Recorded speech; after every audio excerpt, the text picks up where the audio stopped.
pas longtemps. Les Iraniens leur disaient, nous avons une technologie hypersonique, ils n'y croyaient pas du tout. Parce qu'eux ne l'ont pas.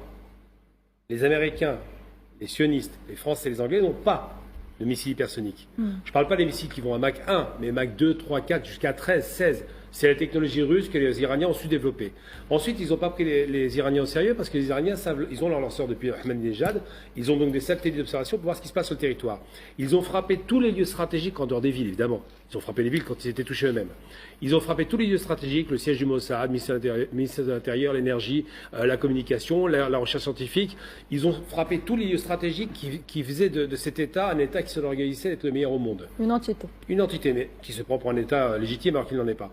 Et ce qui se passe, pourquoi je pose la question de qui a gagné la guerre? Parce qu'en termes réels, quand on fait une guerre, quand on provoque une guerre, puisque c'est une guerre d'agression, qui est illégale, on le rappelle, rappelons qu'ils ont attaqué tout le monde dans la région, c'est un État prédateur. Je parle de ce nouveau Hitler qui est en place actuellement, qui va bientôt sauter.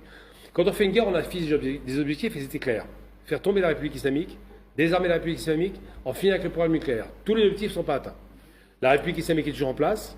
Le programme nucléaire n'a pas du tout été détruit, contrairement à ce qui était raconté. Même les Américains ont fait des frappes comme ça pour la décoration, mais ils n'y croyaient pas du tout.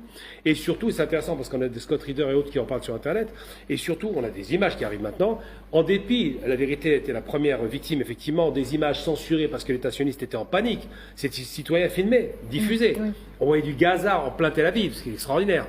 En dépit de tout cela, on se rend compte que la résistance palestinienne et tout l'axe de la résistance a été frappé durement, mais a résisté jusqu'à aujourd'hui. Les Palestiniens résistent, pour donner un chiffre, il y a 4 jours, 7 Israéliens sionistes tués dans un char Merkava, par un Palestinien, un combattant. Et en plus, le Hezbollah n'a pas répondu aux attaques alors qu'il pouvait le faire.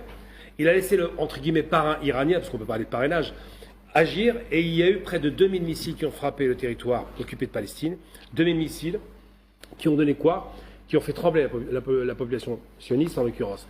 Qu'est-ce qu'on va dire réellement? Les chiffres, si on est un peu sérieux sur les quantités, le dernier missile qui a frappé un immeuble d'habitation sur la dernière frappe iranienne, qui répondait à l'agression après le cessez-le-feu des sionistes, a tué 4 personnes dans un immeuble. Comment on peut imaginer le chiffre ridicule de 30, 50 personnes? Ils donnent des chiffres qui ne veulent rien dire. En réalité, ils cachent leur défaite parce que la seule fois dans leur histoire, depuis cette affaire-là, où ils avaient été frappés, c'était en 91 par Saddam Hussein. 67 missiles Scud ont touché Tel Aviv. On parle de